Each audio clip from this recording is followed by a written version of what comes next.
और बात करेंगे प्रदेश में बढ़ रही है ठंड, गिर रहा है तापमान। प्रदेश के मौसम का हाल, राजस्थान में हवा के चलते सर्दी हुई कम। राजस्थान के कुछ जिलों में देखने को मिल रहा है स्मॉग। जयपुर में अगले 4 से 5 दिन तापमान में विशेष उतार चढ़ाव की संभावना कम है। जयपुर में न्यूनतम तापमान 13 डिग्री सेल्सियस और अधिकतम 25 डिग्री सेल्सियस तापमान। प्रदेश में फतेहपुर सीकर, दौसा, चूरू, नागौर, जालौर, माउंट आबू में दिख रहा है सर्दी का असर। स्मॉग की चादर छाई हुई है, तस्वीरें आपको दिखा रहे हैं। ये फॉग नहीं, स्मॉग आपकी टीवी स्क्रीन पर आपको दिखाई दे रहा है।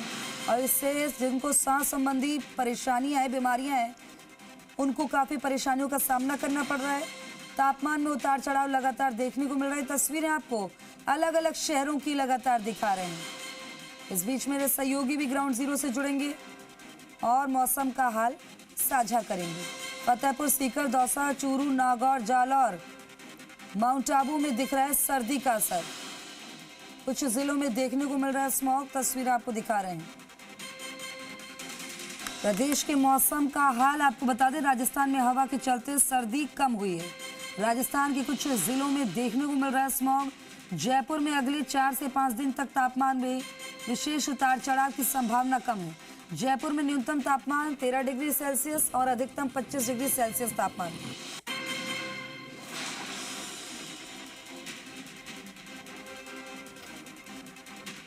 मेरे सहयोगी ग्राउंड जीरो से हमारे साथ जुड़ गए हैं। जयपुर से मेरे सहयोगी विष्णु शर्मा और जोधपुर से राकेश भारद्वाज हमारे साथ जुड़ गए हैं।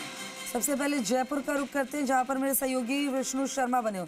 विष्णु, जयपुर के तापमान का जिक्र करें तो किस तरह का तापमान अभी देखने को मिल रहा है सर, और मौसम में कैसा उतार चढ़ाव, मौसम विभाग का क्या कुछ कहना है? देखिए, राजधानी जयपुर की अगर बात की जाए तो राजधानी जयपुर में 13 डिग्री सेल्सियस से लेकर 25 डिग्री सेल्सियस के आसपास जो तापमान है वो बना हुआ है। सुबह शाम की ठंड देखने को मिल रही है, लेकिन दोपहर के वक्त में टेम्परेचर काफ़ी हद तक ठीक हो जाता है, 25 डिग्री सेल्सियस के आसपास चला जाता है, जिससे कहीं ना कहीं जो धूप तेज राजधानी जयपुर में होती है। फिलहाल मैं सेंट्रल पार्क में मौजूद हूँ, यहाँ की आपको तस्वीरें दिखाना चाहूँगा किस तरह से मौसम साफ़ है, लेकिन हल्की जो ठंड है वो यहाँ पर देखने को मिल रही है। 13 से 14 डिग्री सेल्सियस के आसपास जो टेम्परेचर है वो सुबह का राजधानी जयपुर का होता है। इस लिहाज से जो लोग लगातार जो पार्क्स हैं उनमें नज़र आते हैं, लोग वॉक करते हुए नज़र आते हैं। लेकिन फ़िलहाल जो जयपुर का मौसम है वो साफ़ नज़र आ रहा है, जिस तरह से आपको तस्वीरें दिख रही हैं। फॉग और स्मॉग जैसी जो दिक्कतें हैं वो राजधानी जयपुर में फ़िलहाल नहीं है, लेकिन राजधानी जयपुर में भी अब से धीरे धीरे ठंड बढ़ेगी, जो क्योंकि मौसम विभाग की ओर से कहा जा रहा है कि आने वाले 4 से 5 दिन तक कोई बदलाव नहीं होगा, लेकिन उसके बाद राजधानी जयपुर में भी जो सर्दी का सितम है वो धीरे धीरे देखने को मिलेगा। तमाम तैयारियां जो है चिकित्सा विभाग की ओर से भी की जा रही हैं, क्योंकि सर्दी का जब मौसम होता है तो लगातार जो बीमारियां हैं वो भी बढ़ती हैं। बच्चों को, बुजुर्गों को ये जो मौसम है, जब बदलाव होता है, ठंड अधिक होती है, तो कई तरह की दिक्कतों का सामना करना पड़ता है, जिससे कहीं ना कहीं इस लिहाज से भी जो मेडिकल विभाग है वो भी तैयारी कर रहा है। राजधानी जयपुर में लगातार जो मौसम है वो स्थिर अभी बना रहेगा। 3 से 4 दिन आने वाले समय में स्थिरता का जो अनुमान है वो मौसम, लेकिन जिसे कहते हैं गुलाबी सर्दी जयपुर की, अभी उसके लिए थोड़ा इंतजार करना पड़ेगा। जी देखिए, सर्दी की शुरुआत ज़रूर हो गई है, लेकिन जो गुलाबी नगरी में जो ठंड पड़ती है, जो टेम्परेचर गिरता है वो अभी नहीं गिर रहा है। सामान्य के आसपास ही टेम्परेचर बना हुआ है। 13-14 डिग्री के आसपास टेम्परेचर राजधानी जयपुर में बना हुआ है, और साथ ही जो अधिकतम टेम्परेचर है वो भी 25 से 26 डिग्री सेल्सियस के आसपास जो है दिन में पहुंच जाता है, जिस वजह से जो धूप है वो काफ़ी अच्छी हो जाती है। कुछ लोग वॉक कर रहे हैं यहाँ पे, उनसे भी बात करते हैं। कैसा मौसम हो रहा है? थोड़ी ठंड पड़ने लग गई है। बहुत अच्छा मौसम है, बहुत अच्छी घूमने लायक मौसम है, और बहुत लोग घूमने आ रहे हैं और मज़ा आ रहा है, खूब आनंद आ रहा है। तो देखिए, गुलाबी नगरी के जो लोग हैं उनको आनंद आ रहा है इस मौसम का, और इस मौसम में जो टूरिस्ट हैं वो भी काफ़ी देखने को मिलते हैं, क्योंकि राजधानी जयपुर में लगातार ऐसा देखने को मिलता है। जब ठंड बढ़ती है तो यहाँ पर जो टूरिस्ट हैं वो लगातार आते हैं। जयपुर के आसपास के इलाकों सहित देश भर से लोग यहाँ पे आते हैं। विदेशी टूरिस्ट भी देखने को मिलते हैं, क्योंकि मौसम का जो एक असर होता है गुलाबी नगरी में वो काफ़ी ख़ास होता है। कुछ और भी यहाँ पे अंकल, मौसम ज़बरदस्त जयपुर का हो रहा है, धीरे धीरे ठंड पड़ने लग गई है। हाँ, गुलाबी शहर में गुलाबी ठंड पड़ रही है। मौसम का आनंद ले रहे हैं? आनंद ही है सब, यहाँ आते जब तक आनंद है, यहाँ नहीं आते तो आनंद नहीं है फिर। कैसा लग रहा मौसम? मौसम तो हर मौसम अच्छा होता है, हर मौसम अच्छा होता है। धीरे धीरे बदल रहा मौसम, बदलेगा ही मौसम तो बदल रहा है। शुरू हुई है अभी तो, शुरू हुई है। अभी पड़ी नहीं है पूरी, जो आएगी ठंड जब आएगा मजा तो। देखिए, राजधानी जयपुर के जो लोग हैं वो सर्दी का इंतज़ार कर रहे हैं, क्योंकि गुलाबी नगरी की जो सर्दी होती है वो काफ़ी दिलचस्प होती है। लगातार लोग तमाम परिवर्तन राजधानी जयपुर में भी देखने को मिलते हैं और टेम्परेचर काफ़ी लो चला जाता है। लेकिन फ़िलहाल जो राजधानी जयपुर का जो टेम्परेचर है वो सामान्य स्थिति में है। इस लिहाज से लगातार जो पार्कों में लोग आपको भीड़ नज़र आ रही है, लोग लगातार वॉक करने आ रहे हैं और जो सुबह का जो वक्त होता है उसमें काफ़ी चहल पहल राजधानी जयपुर में देखने को मिलती है। जी बिल्कुल। अब जोधपुर का रुख कर लेते हैं। मेरे सहयोगी ग्राउंड जीरो से राकेश भारद्वाज वहां से बने हुए हैं। राकेश, मौसम विभाग का जोधपुर की सर्दी को लेकर क्या कुछ कहना, मौसम को लेकर क्या कहना है?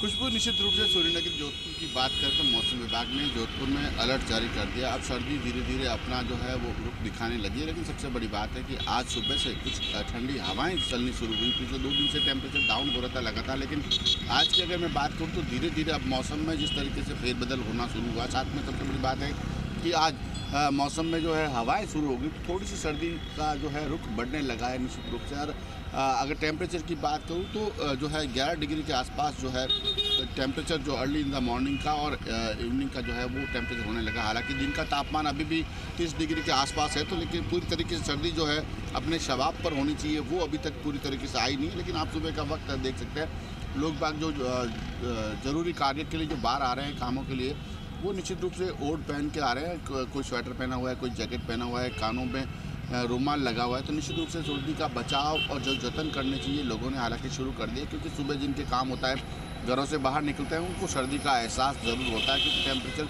11 से 10 के बीच का चल रहा है। तो निश्चित रूप से सर्दी ने धीरे धीरे अपना तेवर दिखाना शुरू कर दिया है। लेकिन जो है पूर्ण सर्दी की हम बात करें तो दिसंबर माह जब शुरू होगा, जिस तरीके से मौसम विभाग ने भी कहा है कि दिसंबर माह में जो है सर्दी पूर्ण शबाब पर होगी। निश्चित रूप से टेम्परेचर जो है इस बार जोधपुर का ये अनुमान लगाया जा रहा है कि 4 से 5 डिग्री तक जाने का जो मिनिमम है वो जा सकता है। तो निश्चित रूप से जोधपुर के लिए सर्दी जो है काफ़ी शीतलहर जो है निश्चित रूप से देखने को मिले। लेकिन फ़िलहाल अगर बात करें तो अभी सर्दी का शुरुआती दौर है और शुरुआती दौर में लोगों ने ओढ़ना पहनना ज़रूर शुरू कर दिया, लेकिन जो सर्दी होनी चाहिए उसके लिए अभी और इंतज़ार करना पड़ेगा। न केवल जोधपुर बल्कि काफ़ी प्रदेश के अन्य ज़िलों को भी इसका इंतज़ार करना पड़ेगा। हालांकि मैं जोधपुर संभाग की अगर पूरी बात कर लूँ तो जोधपुर संभाग में फलौदी और सिरोही जो है उनका टेम्परेचर ज़रूर न्यूनतम टेम्परेचर जाता है, और खासतौर से सिरोही की बात करें तो न्यूनतम से भी माइनस में चला जाता है टेम्परेचर। तो वहाँ के लिए थोड़ी चिंताजनक हालात हो सकता है कि सर्दी पूरी शबाब पर होगी, तो उन लोगों को ज़्यादा जो है वो समस्या हो सकती है। लेकिन आमतौर पर जोधपुर, पाली, जालोर, सिरोही की हम बात करें, पाली जालोर की बात करें तो वहाँ टेम्परेचर 4 से 5 डिग्री के इस बार मौसम विभाग की अनुमान है कि 5 डिग्री के आसपास टेम्परेचर जो है पाली, जालोर, जोधपुर का जो है न्यूनतम रह सकता है। तो अभी हालांकि जो सर्दी होनी चाहिए वो खुशबू अभी तक सर्दी हुई नहीं, लेकिन लोगों ने फिलहाल अभी से आप देख सकते हैं जिस तरीके से कैमरा सहयोगी ने आपको तस्वीरें दिखाई, लोग जो है सर्दी से बचाव के लिए पूरी जतन करते नजर आ रहे हैं। हालांकि मेडिकल विभाग ने भी पूरी तैयारी की है। राकेश, ऐसे में अगर जिक्र किया जाए, क्योंकि मजबूरी में जो लोग सड़क पर रहने को मजबूर हैं, जिनके पास खुद का आशियाना नहीं है, उनके लिए रैन बसेरे बनाए जाते हैं, उनको लेकर क्या जानकारी, कितने बना लिए गए हैं, उनमें कैसी व्यवस्था की जा रही है? खुशबू, अगर रैन बसेरों की इस बार बात करें तो हालांकि प्रशासन अभी अलर्ट हुआ नहीं है। लगातार जिस तरीके से जी मीडिया भी खबरें प्रसारित कर रहा है, कल हमारी नगर निगम जो है कि प्रशासक से भी बात हुई थी, उन्होंने कहा कि निश्चित रूप से जैसे ही सर्दी शबाब पर आएगी तो रैन बसेरों की तैयारियाँ भी शुरू कर दी जाएगी। हालाँकि अभी तक जोधपुर शहर में जो है रैन बसेरों को लेकर तैयारियां शुरू होनी चाहिए थी, वो हुई नहीं है। लेकिन 10 स्थानों को चिन्हित जरूर कर लिया गया है जहां रैन बसेरे लगाए जाएंगे। जो लोग फुटपाथ पर रहते हैं, जो लोग झोपड़ियों में रहते हैं, उनके लिए निश्चित रूप से रैन बसेरों की इस बार सुविधाएं की जाएगी। और रैन बसेरों में तमाम जो सुविधाएं होनी चाहिए, न केवल रैन बसेरा जो एक छत है वो छत नहीं, उसके अंदर तमाम जो सुविधाएँ, टॉयलेट्स की सुविधा भी दी जाएगी और साथ में पानी की सुविधा भी होगी। ऐसी व्यवस्था करने की जो है प्रशासक ने फिलहाल नगर निगम को निर्देश जारी कर दिए हैं। जल्द ही नगर निगम की ओर से भी इन व्यवस्थाओं को शुरू कर दिया जाएगा। लेकिन फिलहाल जो है व्यवस्थाएं शुरू नहीं हुई, केवल जी मीडिया की ओर से बार बार खबरें प्रसारित करने के बाद जो प्रशासक लगी है, क्योंकि नगर निगम का बोर्ड खत्म हो चुका है, इस बार प्रशासक लगा दिए गए, तो संभागीय आयुक्त को जोधपुर नगर निगम का प्रशासक बनाया गया है। तो उन्होंने भी अपनी ओर से निर्देश जारी कर दिए गए हैं कि सर्दी को देखते हुए आगामी दिनों में जल्द ही जो है रैन बसेरे जहाँ जहाँ हर साल लगाए जाते हैं उन स्थानों को चिन्हित करके वहाँ पर रैन बसेरों का जो काम है वो शुरू कर दिया जाए। तो इसको लेकर अब निर्देश जारी हो चुके हैं, लेकिन अभी तक रैन बसेरे लगे नहीं है। तो निश्चित रूप से आने वाले दिनों में रैन बसेरे जो है वो लगा दिए जाएंगे। आप देख सकते हैं बच्चे जो आते हैं स्कूल जो जाते हैं वो जो है सुबह सुबह गर्म कपड़ों में भी लिपटे नजर आते हैं। तो ऐसे में फुटपाथ पर जो लोग रहते हैं उनके लिए भी व्यवस्थाएं होना जरूरी है, लाजमी है, क्योंकि सर्दी अगर प्रकोप दिखाती है और निश्चित रूप से हाड़ कपाती है तो उन लोगों को रहने के लिए ठिकाना होना चाहिए। बिल्कुल। विष्णु, एक बार फिर से आपका रुख करूंगी, जिक्र किया जाए हॉस्पिटल्स में कैसी व्यवस्था की गई है, रैन बसेरों को लेकर अगर जिक्र किया जाए तो वहाँ कैसी व्यवस्था की गई है और पर्यटकों की संख्या अब कैसी देखी जा रही है? देखिए राजधानी जयपुर में रैन बसेरे खोल दिए गए हैं, लेकिन कुछ लोग मेरे साथ हैं, उनसे बातचीत करेंगे किस तरह से राजधानी जयपुर के मौसम का लुत्फ उठा रहे हैं, किस तरह की जो है सर्दी यहाँ पर पड़ रही है। क्या लग रहा है आपको, कैसा आनंद आ रहा है? बिल्कुल जैसे गुलाबी सर्दी पड़ रही है और अभी धीरे धीरे स्टार्ट हुई है और लगता है कि कुछ दिनों में थोड़ी तेज़ होगी और बदल वगैरह भी हो रहे हैं थोड़े बहुत। तो जयपुर का मौसम बहुत सुहाना है, गुलाबी मौसम है और इसमें बड़ा घूमने में सुबह सुबह बड़ा आनंद आता है और हम सब भाई सब साथ घूमते हैं। लगभग में 15 साल हो गए रेगुलर घूम रहे और इसको भाई साहब जो कैसा लग रहा मौसम, किस तरह से ठंड बढ़ रही है? मौसम अभी 2 दिन से ही बढ़ने लगा है साहब, और जो ये ठंड बढ़ेगी तो जो घूमने वाले हैं उनको बड़ा आनंद आता है। और जयपुर जो है हमारा ये पुराना ट्रेडिशनल शहर है, ढूंढाड़ी। हमारे यहाँ ये कहावत है कि जो ठंड बढ़ेगी तो गोंद के लड्डू पचेंगे। तो ये खाने पीने का मौसम है, इसलिए सबसे ये है कि खूब बढ़िया घी, मेवे, ड्राई फ्रूट्स, गोंद के लड्डू इनका सेवन करो और स्वास्थ्य को दुरुस्त करो। सुबह यहाँ 5:30-6 बजे आ जाओ सेंट्रल पार्क में। कैसा घूमने के बाद एक अलग ही तरोताजगी शरीर में महसूस होती है। अब गुलाबी नगरी में ठंड बढ़ने लग गई है धीरे धीरे। ठंड बढ़ने के साथ में जैसे यहाँ घूमने आते हैं, घूमने के बाद में आदमी अपने आप को स्वास्थ्य के रूप से बहुत ही हल्का फील करता है, आनंद आता है, उसको एक तरोताजगी महसूस होती है और क्लाइमेट के साथ साथ में उसको घूमने फिरने आनंद और स्वास्थ्य का बड़ा मज़ा आता है। ग्रुप में सब लोग आनंद करते हैं, हम बहुत मस्त जीवन जीते हैं और ये मौसम ठंड का गुलाबी नगरी में बहुत अच्छा लगता है हम लोग। देखिए जब यार दोस्तों के साथ जब सुबह वॉक होती है तो तनाव बिल्कुल विष्णु, ये तमाम तस्वीर दिखाने के लिए, बातचीत करने के लिए शुक्रिया आपका राकेश, आपका भी शुक्रिया। देखिए कि सर्दी